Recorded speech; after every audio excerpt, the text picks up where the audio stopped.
Ladies and gents, it's the Belle Overdrive from my friend Brian Wampler, and this pedal was inspired by what some folks think of as that other green overdrive, the one that became super popular in Nashville. My friend John Shanks is a big fan. I think Tim Pierce is a big fan.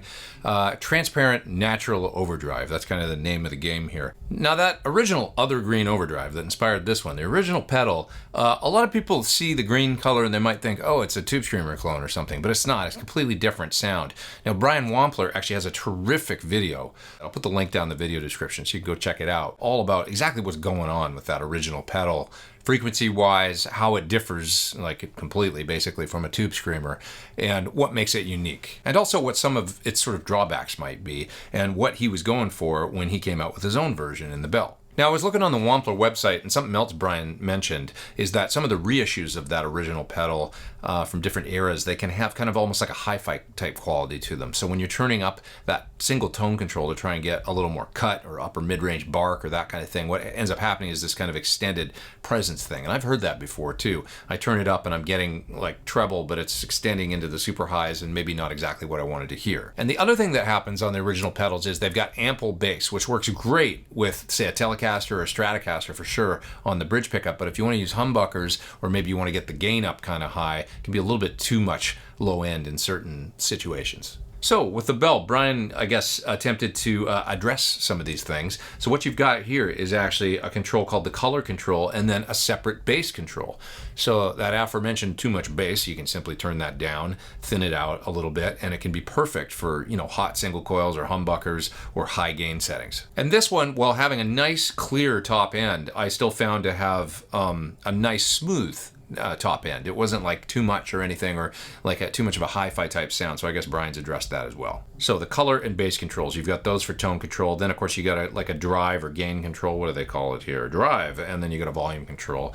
The other thing that Brian gave you on this pedal is the switch on the side. This affects the compression of the overdrive. So when you switch it in, I'm noticing that the volume bumps up a little bit. It's a little less compressed sounding, and you get a little bit more sort of a natural open sound. So that's something he's actually added to the classic circuit of the original pedal, and it's really actually kind of a great addition, I think. I prefer the sound with the switch in, the more open sound. I used it both ways on the clips at the beginning of the video. Some of them it has it in, some of them it has it out.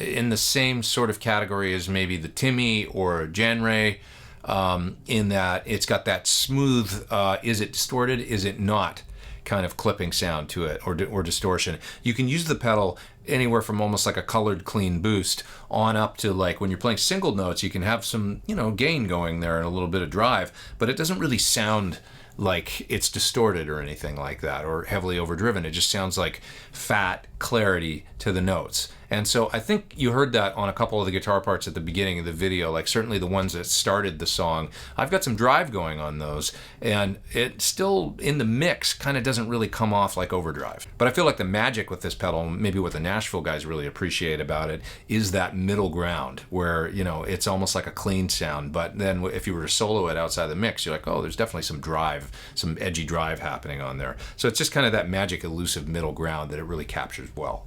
Okay, so let's check out some of those sound examples soloed outside of the mix now, and I'll detail on screen what's going on. I'll also play through the pedal a little bit more, give you some more sound examples, and also I'm going to play through my TC Ditto looper and loop apart. That'll free up my hands to turn the knobs, and you can clearly hear what all of them do as well as the switch. Okay, let's get on with it. Here we go.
So for the melody parts or solos, I guess, hopefully they were melodic, but I played them on this guitar anyway. I was running this guitar into the Belle and then into the normal channel of my Top Hat King Royale back there, which is like an AC30 basically. And I'm using the aux for speaker sim, and I'm using the AC30 style cab in the aux, which I love. I think it sounds great. So here's the sound without the pedal on. This nice clear AC30 style tone. Turning on the Belle.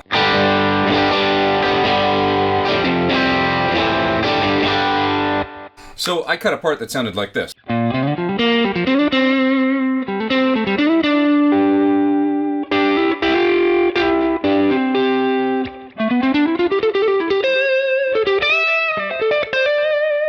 So it's just a real low gain, you know, singing sound that when you play single notes, it almost sounds like, is it dirty? It just kind of sounds like nice compression with a real full frequency through the mid-range. It's nice. It doesn't push mids like a tube screamer though. It does its own thing, you know? So that's what that sounds like. Now, I wanted to show you what the pedal actually sounds like compared to something that I thought might be similar, which is the Timmy from MXR. Also a really good sounding pedal. I've got it on my pedal board, so I can easily just turn it off. Let's listen to it.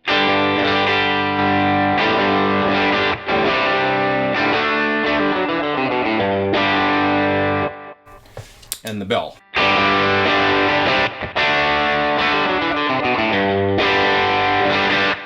So there's some similar characteristics, but the Belle to me has more presence. It's like just got this open, really nice clarity on the top end. Of course, you could tweak the pedals to maybe sound a little bit closer, but I've got the tone controls on both pedals set relatively close to the same right now.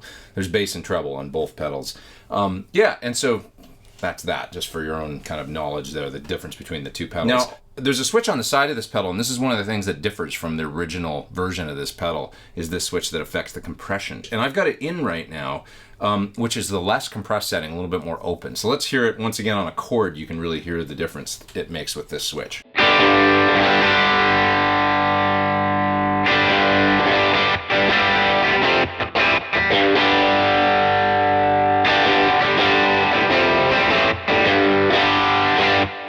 So it just lends a nice sort of punch and attack to the notes when you've got it switched in, and I really dig that. I think it's a cool option to have.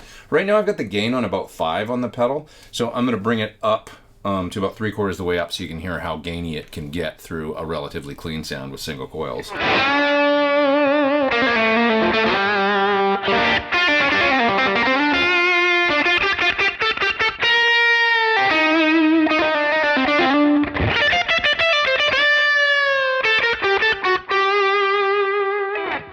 There's a ton of ghost notes on this amplifier, if you hear that.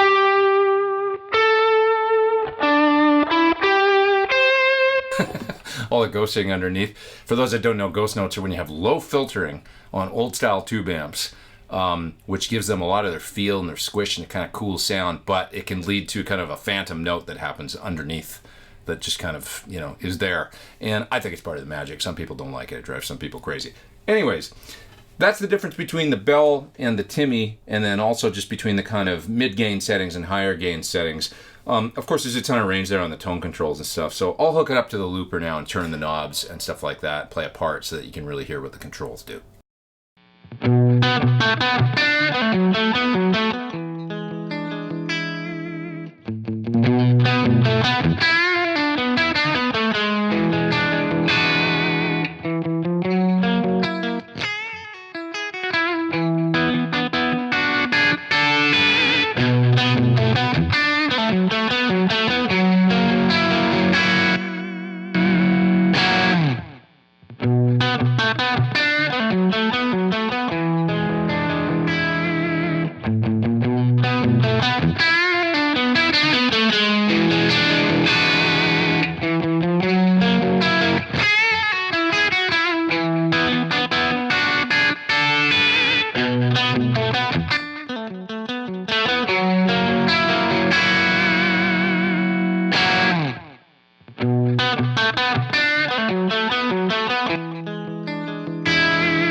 folks, it's the Belle from the mind of Mr. Brian Wampler.